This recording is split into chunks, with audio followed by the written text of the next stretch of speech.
দিদি আমি আসবো। আরে মিতা, এসো এসো, বাড়িতে আসবে এতে আবার জিজ্ঞেস করার কি আছে। দিদি আসতে একটু দেরি হয়ে গেল। আসলে মেয়েটা স্কুলে যাবে তো, তাই ওর জন্য একটু আলু সেদ্ধ ভাত রান্না করে রেখে দিয়ে এলাম। ও ঠিক আছে, কিন্তু তুমি কাল থেকে একটু তাড়াতাড়ি আসতে পারবে? কি বলো তো, আমার মেয়ে ডোনার কাল থেকে স্কুল ওপেন হয়ে যাবে। গাড়ি 9:45-এ চলে আসে। ওর জন্য একটু টাইমে রান্না আর টিফিনটা রেডি করে দিতে হবে। ঠিক আছে দিদি। বলছি মিতা, তোমার মেয়ে কোন ক্লাসে পড়ে? 8-এ পড়ে। কটার সময় স্কুলে যায়? 10:30টার পরে যায়। সে কি এই সামনের গার্লস স্কুলে পড়ে? হ্যাঁ দিদি। তাহলে তো আমার বাড়ির সামনে দিয়েই যায়। হ্যাঁ। ও একা চলে যেতে পারে? হ্যাঁ, এই কাছেই স্কুল তো, তাই ও একা হেঁটে হেঁটে চলে যায়। বাহ, ভারী লক্ষ্মী মেয়ে তো। দিদি আমি তোমার জন্য চা বানিয়ে দেবো? হ্যাঁ হ্যাঁ বানাও, অনেকক্ষণ থেকে চা খেতে ইচ্ছে করছিল। আমার চাতে একটু চিনি কম দেবে। ঠিক আছে দিদি, আমি এক্ষুনি চা বানিয়ে আনছি। শোনো। হ্যাঁ দিদি। তোমার জন্যেও 1 কাপ চা বানাবে। না দিদি, আমি চা খাই না। আজ থেকে খাবে। যখনই আমার জন্য চা বানাবে, নিজের জন্যও 1 কাপ চা বানাবে, বুঝলে?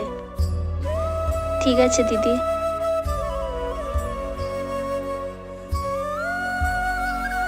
দিদি এই নাও তোমার চা।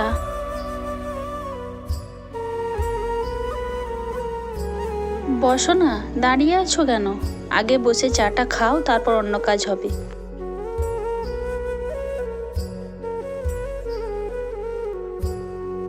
মিতা, তুমি তো তোমার মেয়েকে সাথে নিয়ে আসতে পারো। সকালে ডোনার সাথে পড়তেও পারবে, আর আমি ডোনাকে পড়াই, তোমার মেয়েকেও পড়িয়ে দিতাম। তুমি যদি অন্য জায়গায় টিউশন দিয়েছো তো তাহলে। না না, টিউশন দেওয়ার মতো ক্ষমতা আমাদের নেই। আমাদের সংসার ঠিক মতো চলে না, টিউশন কি করে দিব? তাহলে তো ভালোই হলো, তুমি কাল থেকে ওকে সাথে করে নিয়ে আসবে। এখানে খেয়েই স্কুলে চলে যাবে। তোমার আর চিন্তাও থাকবে না। এইটুকু বাচ্চা মেয়েকে বাড়িতে একা রেখে আসতে হবে না, বুঝলে?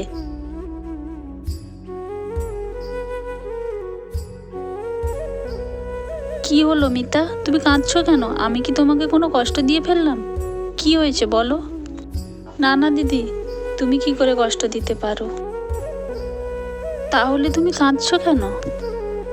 তুমি খুব ভালো মনের মানুষ দিদি, খুব ভালো মনের মানুষ। এরম করে কেন বলছো মিতা? কারণ তুমি একটা কাজের লোকের মেয়েকে এত ভালোবাসছো। তুমি খুব ভালো মনের মানুষ দিদি। দেখো মিতা, তুমি একদম কাজের লোক বলবে না নিজেকে। তুমি আমার বোনের মতো। তুমি আমাকে দিদি বলে ডাকছো, অথচ নিজেকে কাজের লোক বলছো। এমন বললে কিন্তু খুব বকা দেবো আমি। একদম এসব কথা বলবে না এরপর থেকে, বুঝলে?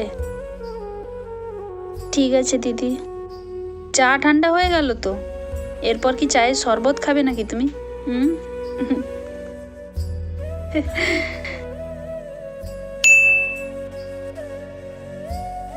দ্বিতীয় পর্ব খুব তাড়াতাড়ি আসছে।